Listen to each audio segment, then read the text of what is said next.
Welcome to a new video lesson. In today's lesson, there is the analysis of chapter 3, 4 and 5 of Gulliver's Travels Part 1, A Voyage to Lilliput. So, let's begin. In Part 1, Chapter 3, we see Gulliver's gentleness and tolerance won the goodwill of the emperor, court and the army. Even the people began to fear him less and were at ease in his company. Gulliver allowed the natives sometimes to he would let 5 or 6 of them to dance on his hand, and at last the boys and girls would venture to come and play hide and seek in his hair. All this was going well, but Gulliver wanted his liberty and tried to win the friendship of the natives, and he had learned their language well. He was entertained by the emperor with several of the country shows, the most notable being that of the rope dancers. There, all the youths, and not always of noble birth, of liberal education. They were trained in this art, not only of noble birth or of liberal education. Very often the chief ministers themselves were also commanded to show their skills and to convince the emperor that they have not lost their faculty. Okay, so he made a friend, Dressel, the principal secretary of the private affairs. These diversions were often attended by fatal accidents, and the strains were also high. The emperor lay on the table 3 fine silken threads, 6 inches long, one in blue, the other red, and third green. These threads are proposed as prizes. Very often the minister were also asked to undergo the trial of the dexterity with sticks held by the emperor, over which they had to jump.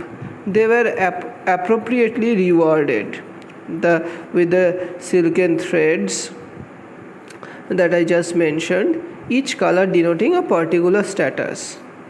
Gulliver's petitions for liberty were acceded to by the king's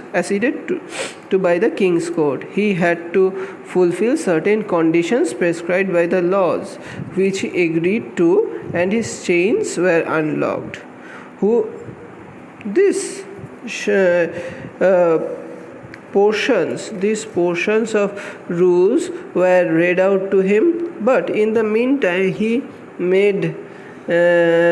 while he made the petitions for liberty, and his majesties at length mentioned the matter first in the cabinet, he also made an enemy.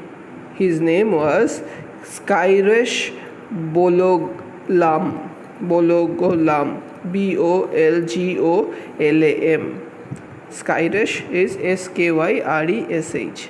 So all the articles and the conditions upon which he should be made free was read out to him. As he was known by the name Man Mountain, the first obligatory rule or the condition that was imposed upon him was, the Man Mountain shall not depart from our dominion without our license under our great seal. That is, Gulliver should not depart from the Lilliputian land without the permission of the king. He shall not presume to come into the metropolis without our express orders, at which time the inhabitant shall have 2 hours warning to keep within indoors. That is, all the people who will be in the metropolis should evacuate the streets so that no harm is done to them while Gulliver visits them. So what we see here is that number of conditions were imposed on Gulliver. Right. So what we are seeing here is that all the articles are forced to sign. The articles that are forced to sign are a means to show that the emperor is so powerful. The emperor of the Lilliputian is so powerful. The emperor, the kingdom wants to project that they are very powerful. Similarly, but actually it is not so. All the articles ultimately prove that these rules are being imposed. Rules are being imposed to project that actually it is Gulliver who is the most powerful. Okay. Over time, Gulliver begins to earn the Lilliputians' trust, but it is clearly unnecessary for all their threats. Gulliver could easily crush them by simply walking about carelessly. Right? Similarly, it is also said that the man mountain shall confine his walks to our principal high roads and not offer to walk or lie down in a meadow or a field of corn, which will be very destructive to the agriculture. As he number fourth one says that as he walks the said roads, he shall take the utmost care not to trample upon the bodies of any of our loving subjects, their horses or carriages. So he should be careful enough not to trample anyone. Fifth says, if an express requires extraordinary dispatch, the man mountain shall be obliged to carry in his pocket the messenger and horse a 6 days' journey once in every moon, and return the said messenger back if so required, safe to our imperial presence. So he can be used for the purpose of the kingdom if any mail needs to be sent urgently. 6 says, he shall be our ally against our enemies in the island of Belfusco. So he should help the Lilliputians in order to destroy the fleet of the Belfusco, who were their enemies. That the said man, number 7, the said man mountain shall at his times of leisure be aiding and assisting to our workmen in helping to raise certain great stones towards covering the wall of the principal park and other royal buildings. So he needs to walk over there. That the said man mountain shall in 2 moons' time deliver in an exact survey of the circumference of our dominions by a computation of his own paces round the coast. So he has been asked to give an exact survey of the area that is covered by the Lilliputians. Lastly, that upon the solemn oath shall have a daily allowance of meat, drink sufficient to support 1724 of our subjects. All the eating and drinking would be given to him in return of these services. Okay, so what we see here is that the articles that Gulliver is forced to sign in order to gain his freedom are couched in formal, self-important language. But the document is nothing but a meaningless thing and self-contradictory piece of paper. Why self-contradictory piece of paper? Because each article emphasizes that Gulliver is so powerful that if he desires, he could violate all the articles without much concern for his own safety. So, what is being presented over here?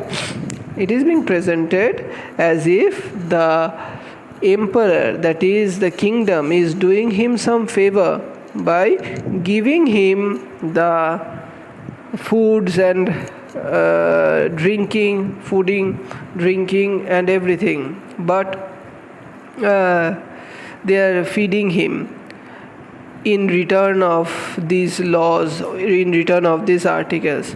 But actually, if Gulliver wants, he could easily destroy them. The humor comes from the Lilliputians' view of the situation, that despite the evidence, they never realize their own insignificance.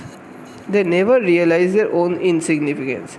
They keep Gulliver tied up, believing that they control him, while the truth is he could destroy them effortlessly.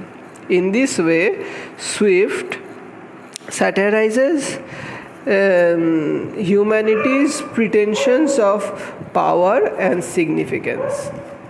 Okay, so here Gulliver learns more about the Lilliputians' culture, and those are explicit examples of satires of British government.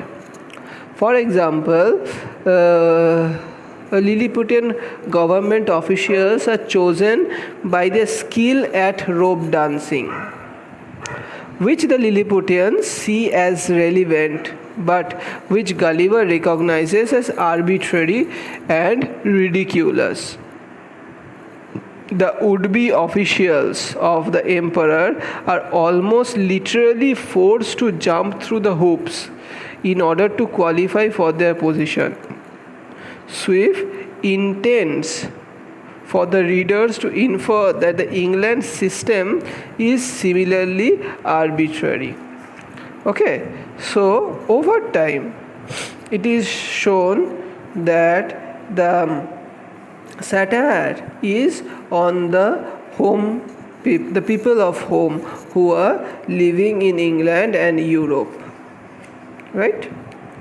In next chapter, chapter 4, Gulliver requests to see Mildendo. Mildendo is the metropolis of Lilliput. So his request was granted. The people of the town were informed of his visit. The windows were crowded with spectators who were asked to stay indoors for fear of being trampled upon.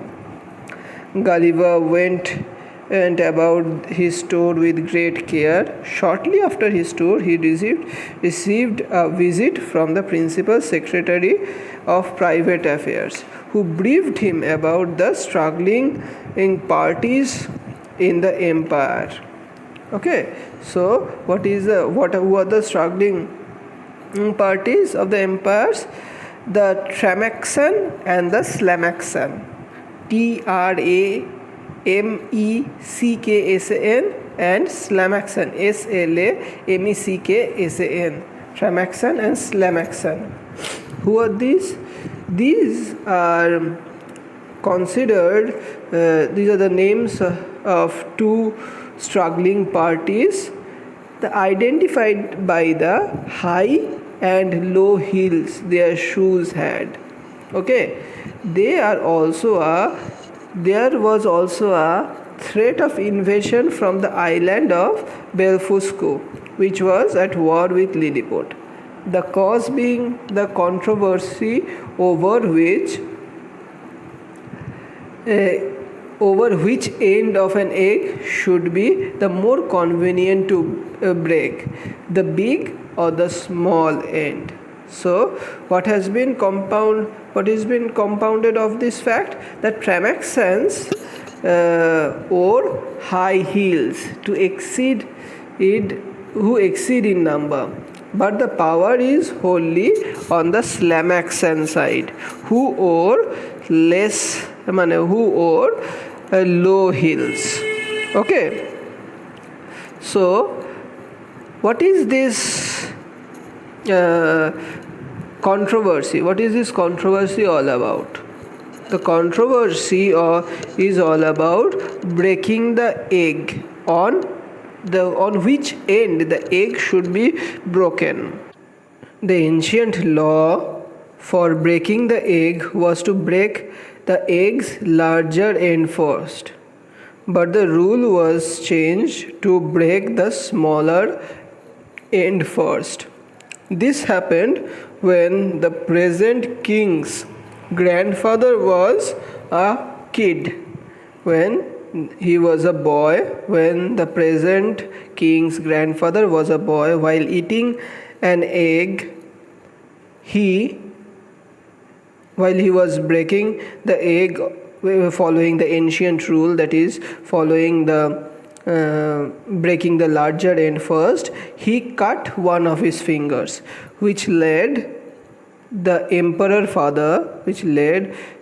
grandfather's father, who was then the emperor, to choose to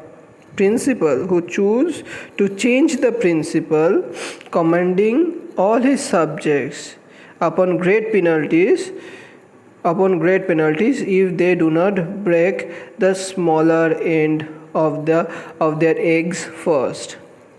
What this led to? This led to 6 rebellions.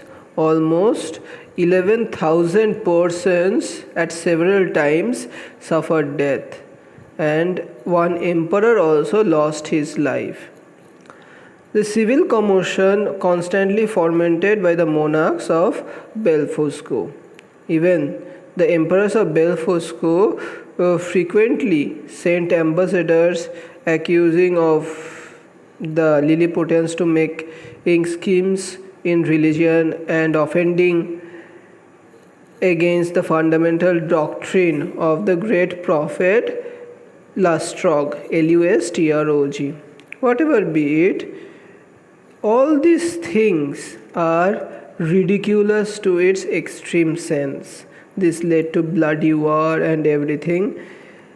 All this led to ridiculous fightings among this, because the original text shows that all true believers break their eggs at the convenient end, that is, quote unquote, that all true believers break their eggs at convenient end. So which one is the convenient end seems to be the question. Anything which is convenient cannot be forced upon one, right? Convenient can be in the larger part, convenient can be the smaller part, whichever. It should depend on the person. It should vary from person to person. So what does this show? This shows that all these fightings are meaningless. But Gulliver is actually satirizing the whole portrait of the fight, that it thought would not become me, who was a foreigner, to interfere in the parties. That the secretary also thought that Gulliver should not interfere in all these matters. But actually what is happening here? Swift expects the readers to understand immediately the entire history Gulliver narrates is related and is parallel to the European history. Okay, so all these things are parallel to the European history, or rather the English history. How? This shows that the high hills and low hills corresponds to Whigs and Tories of English politics. So the Tramaxan, or the high hills, are the Whigs, and the other low hills are the Tories, who are the Slamaxan, right? Similarly, Lilliput and Blefuscu, the conflict between them, the invasion between them, represents England and France respectively. So Lilliputs are the England is represented by the Lilliputs, and whereas Blefuscu is represented by France. Similarly, the conflict of the big-endians and the little-endians represent the violent conflict between the Protestant Reformation and the centuries of warfare between the Catholics and Protestants. Okay, so they represent the violent conflict between the big-endians and the little-endians, represent the Protestant Reformation, about the Protestant Reformation from the Catholic regime. So the centuries of warfare between the Catholics and Protestants are represented through the breaking of the egg controversy. The egg controversy is ridiculous because there cannot be any right or wrong way to crack an egg. So it is unreasonable to legislate how people must do it. Right. So there cannot be a law to define how a person, how the people of a country will break the egg. Similarly, we may conclude that there is no right or wrong way to worship God, as it represents the Protestant Reformation and the fight between the Catholics and the Protestants. So we can conclude that there can no right or wrong way to worship God. At least there is no way to prove that one way is right and the other way is wrong. Okay. So Swift implies that the differences between the Protestants and Catholics, between Whigs and Tories, and between England and France are as silly and meaningless as how a person chooses to crack an egg. One of the most important thing is that big-endians and the little-endians both share the same religious text, but they disagree on how to interpret a passage that can clearly be interpreted in two ways. Similarly, Swift is suggesting that the Christian Bible can be clearly interpreted in more than one way, and that is ridiculous for people to fight over how to interpret it when no one can really be certain of one interpretation is right and the other's interpretation is wrong. The satire is on the kind of politics in which factions pursue their political agendas. The satire it shows Harold Bloom states that Lilliput is clearly England, and the political parties, the Tories and Whigs, are distinguishable only by the high and low heels of their shoes. The Lilliputian foreign policy, as Bloom says, and I quote, parodies contemporary English policies towards France. The source is an anecdote of the grandfather cutting his finger when breaking an egg at the large end, an edict required thereafter that eggs be broken at small end. Rebellion ensued, and the big-endians or Catholics moved to Belfusco, France, and war was declared. So, wherever, in any place, we see that with the description of Mildendo, people being removed from the streets, and description of their histories, we come to see that actually Swift is satirizing, Swift is localizing the history of the Lilliputians and Belfusco, localizing it within the history of the European warfare or the European politics. And he is satirizing the techniques, satirizing the ways in which the wars are fought over simple matters which do not have any sense, which do not make any sense of that kind, which to be fought so deadly wars. So this shows Swift is actually satirizing the home. Swift is actually satirizing the European politics which he has left which he has incorporated into the Lilliputian world. Chapter 5 of part 1 deals with how the author, that is Gulliver, made an extraordinary stratagem to prevent an invasion from Belfusco. Following that, a high title of honor was conferred upon him. The ambassadors from Belfusco arrived to sue a peace treaty, and in return they invited Gulliver to visit their island.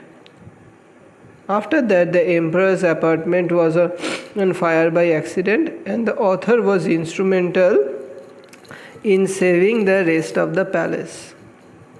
When there was a situation in the northeast of the Lilliputian land where the Belfusco island was situated, there was some planning of invasion by the Belfusco.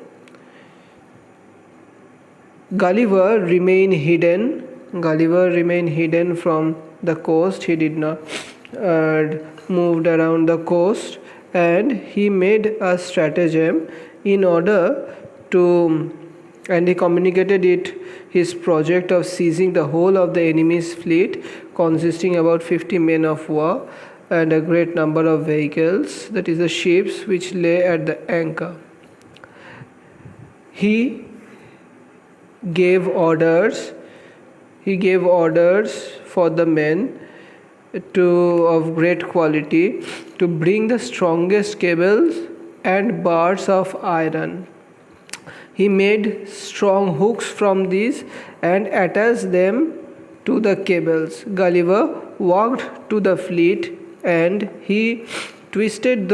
before he twisted those three of the iron bars together, bending the extreme ends into a hook.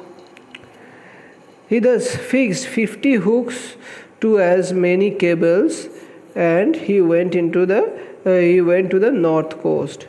He waded and also swam in the middle about 30 yards. After he found ground at that place, he arrived to the fleet in less than an hour. The enemy was frightened to see him because they had no knowledge about the mountain man, about a man and of Gulliver's size. He then took tackling and fastening a hook to the whole of the prow of each. All were tied with cords together at the end. The enemy, in the meantime, discharged several thousand arrows at him. He tried to protect him, but thousands of arrows were stuck in his face, hands, and everywhere. He was only concerned with his eyes. So he took out his spectacles from the secret pocket of his and put it on. He, among other necessities, took out the spectacles and put it on, and he observed that before he fastened all the hooks, and taking the knot in his hand began to pull the ships, but the ships were not moving because they were fastened by the anchors. So he let go the cord, and looking at the ships, he cut all the cables that fastened the anchors of those ships. So the ships were not loose. Then he took the knotted end of the cables in his hand and easily drew 50 of the enemy's largest men of war behind him. While the Belfuscudians, that is the people of Belfusco, saw him cutting the rope, they saw him cutting the cables, but they were so confounded and astonished that they could not decide what his plans were, what the plans of Gulliver was. They thought Gulliver's design was to run adrift or make the ships fall out. But when they perceived the whole fleet is moving in order, and saw Gulliver pulling at the end, they set up to scream of grief and despair, and in almost impossible to describe and conceive. He took off his spectacles after reaching the shore of the Lilliputians. He waded through the middle with his cargo and arrived safe at the royal port of Lilliput. The emperor and the whole court stood on the shore, expecting the issue of the great adventure. The ships moved forward in a large half-moon-like form. They could not discern me, who was up to my breast in water. And as he advanced through the channel, they could see because they could see only the head of the person, as he was under water to his neck. The emperor concluded me to be drowned, and the enemy concluded that the enemy's fleet to be drowned, and was approaching in the hostile manner. But he was soon eased of his fears, for the channeling grown shallower every step I made, and he concluded that the people should honor him. The people should honor him by giving him the highest honor of the realm. The great prince, upon landing, the great prince received Gulliver upon landing with all possible praises, and he said that he should be given the post of Nardac, Nardac, upon the spot, which is the highest title among them. But his ambitions were not finished. He said he thought to get some opportunity, not to let go of this opportunity by bringing the rest of the enemy ships into the port. His ambition of the princess seemed to think nothing less. He wanted to reduce the whole empire of Belfusco into a province and governing it by a viceroy. Okay, so the Lilliputian king wanted to govern the whole Belfusco's province in Belfusco into a province of the Lilliputians. So here comes the colonization, which was prevalent in those times, prevalent in the times when Swift was writing, compelling that the people to break the smaller end of their eggs, which by the sole monarch of the Lilliputians. But Gulliver said, he plainly protested that he would never be an instrument to bring a free and brave people into slavery. That is the quote. That he will never do any such thing which would make people to bring to slavery. This led the imperial majesty to be somewhat angry, and he could never forgive. Okay, so the people of Belfusco was terrified. Gulliver drew the warship with ease. The emperor praised his efforts. Gulliver helped him conquer Belfusco and enslave its. The emperor of Lilliput praised his efforts and conferring upon him the highest title in the land, and wanted Gulliver to help him to conquer Belfusco and enslave its people. But Gulliver refused, and this displeased the emperor and some of his ministers also. Some of the ministers maliciously went against Gulliver to say things which would satisfy the king and would turn him against Gulliver. But actually what is happening here is that Gulliver's refusal to obey the emperor's order to destroy the fleet of Belfusco is a sign that he feels some responsibility towards all beings. However small the inhabitants of Belfusco still have the rights of freedom from tyranny. That is what Gulliver believed, and which propelled him to deny the orders of the Emperor of Lilliput. Gulliver is granted almost godlike power by his unusual size, through which Gulliver finds himself in a position to change the Lilliputian society forever, where there will be no war between them, but not by forcing anyone to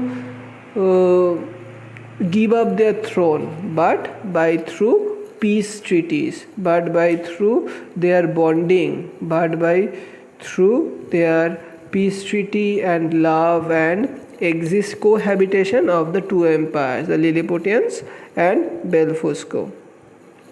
Within 3 weeks, the solemn embassy from Belfusco with humble offers of peace arrived, which concluded upon the condition very advantageous to the Emperor of Lilliput, wherewith it should be a trouble for the readers to know all the details. So Gulliver says that he has not mentioned all the parts. When the treaty was finished, the embassy from Belfusco compliments upon the valor and generosity invited to that kingdom in the Emperor of the Master's name. They invited Gulliver in their master's name, and he received the invitation, and he desired his general license to wait on the Belfuscodian monarch,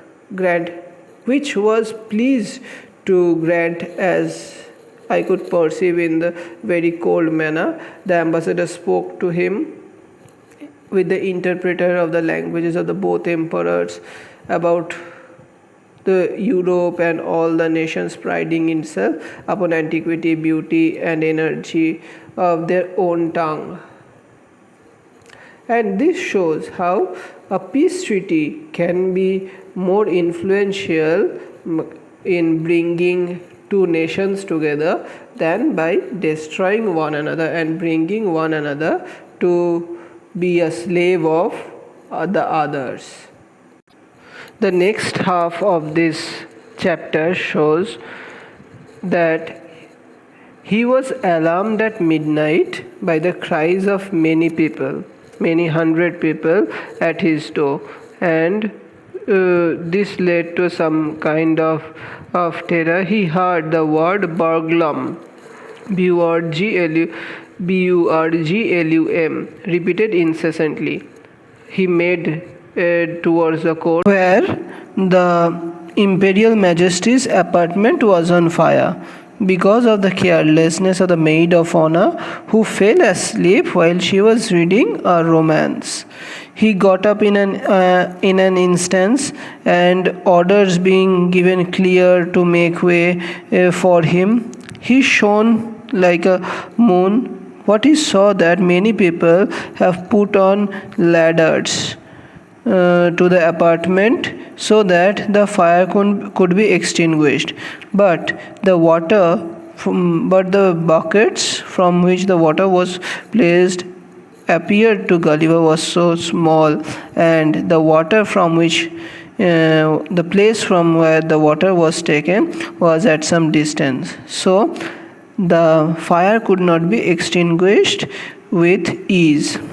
He felt that if he had put on the coat and if he could have wrapped it around the flame, then it could have been extinguished, but unfortunately he had left it behind in a haste, and came only in the leather jerkin. The case seemed very desperate, But magnificently, an idea came to his mind that he had some wine that evening, which had transformed into urine. By the luckiest chance, he had not discharged himself of any part of it, so the heat that contracted by some of the near flames, by laboring to quench them, the wine began to operate as urine, and he avoided in such a quantity and applied so well in proper places. He urinated in proper places so well that within 3 minutes the whole fire was extinguished. Now it was daylight, and he returned home without waiting for any congratulation. Waiting to congratulate the emperor or receiving any congratulations from the emperor, because although he had done an eminent piece of service, yet he could not tell how the majesty's reason might fall on him as because of the performance he has done. By the fundamental laws of the realm, it is in the capital in any person of whatever quality he might be soever, make water within the portions of the palace is unexpected.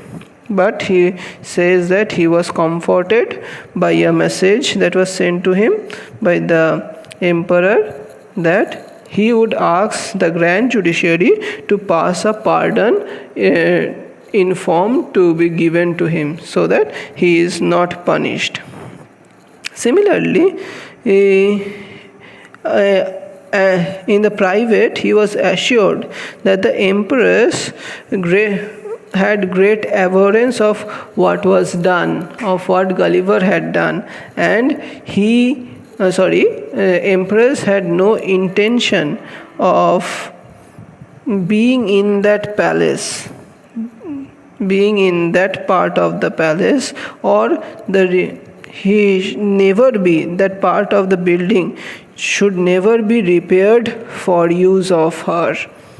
And in the presence of a chief confidence, there was saying that could not forbear vowing for revenge. Here ends chapter 5 of part 1. Thank you for listening to this video, and the next video will consist of chapter 6, 7 and 8 of part 1, A Voyage to Lilliput. Thank you.